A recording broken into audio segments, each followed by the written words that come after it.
Do you know who attachment Adam is? I don't think so. No. So he's a psychologist, and all of his body of work is around relationships and attachment styles. And we've actually done a couple shows together. I think it was him that was saying it's something like 30% of people are secure. That's it. And you're like, well, no wonder all these relationships are failing and people are deciding to be single, and divorce rates are in like the high 30s, 40%. So if like only 30% of adults are secure, I'm assuming that 30% has all coupled up. So that leaves everyone who's insecure to try to pair up and figure out how to make it work, or I guess not work. And it's so true. So originally the research was like 50%, but it's showing it's on the decline somewhere around closer to 30%. There aren't like super in-depth studies. They're more like Gallup polls or things like that. We also have an attachment quiz that we have, and we've had a lot of people take that quiz, well over 1 million people. And we're looking at the skew being like much less than, and that's a good sample size of people, much less than 50%, sort of sitting around 35%.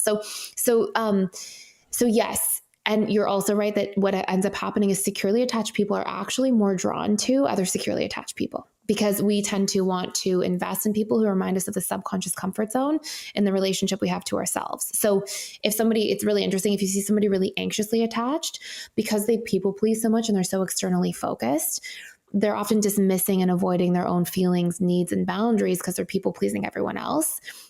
So their subconscious comfort zone in the way they treat themselves is they dismiss themselves all the time. So they're particularly drawn to people who will also dismiss them. And so you'll actually see that like all the insecure attachment styles do very much end up pairing up together in various forms. And a lot of secure people, because they're very secure in relationship to self, they're drawn to other secure individuals. So they do tend to couple up, and then there tends to be insecurely attached individuals that are sort of in the rest of that space. Now, what you're looking for if somebody's not sure about what attachment style they are, we've developed a framework called integrated attachment theory. And we've published this body of work, and it's all about basically how to identify your attachment style by your core wounds, your needs, and your behaviors in relationships. And so anxious attachment styles, you'll see like their big core wounds. They fear abandonment, being alone, unloved, disliked, rejected, excluded, emotionally unsafe if somebody pulls away. Like those are their big wounds, and they really need a lot more like validation in relationships and acknowledgement and reassurance and certainty, and they want to feel important and prioritized. And usually people can start to really hear themselves in this, and they'll cling almost exclusively when they feel somebody pulling away. Dismissive avoidance, their big core wounds are I'll be unsafe if I'm in a conflict, I'm defective. They're very stoic, so you won't see it, but they really feel ashamed around criticism or negative feedback. I don't belong. I'll be trapped, helpless, or powerless in the wrong relationship. I'm weak if I'm vulnerable, or even stupid if I'm vulnerable. And so those are their wounds, and their big needs in relationships are like freedom, independence, autonomy. They also tend to need appreciation and acknowledgement for things. And they actually do really well with people who provide understanding and acceptance and support to them, as well as empathy.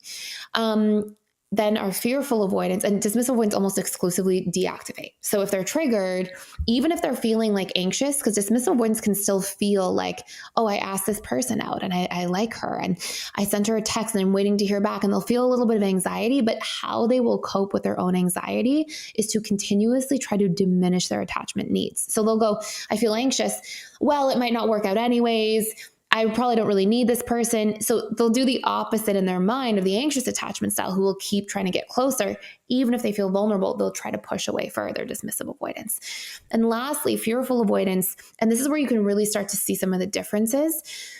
Fearful avoidance, big wounds, because they share in both sides. They fear being abandoned. They fear being betrayed. They tend to really struggle to trust. It's a huge foundational part of their personality.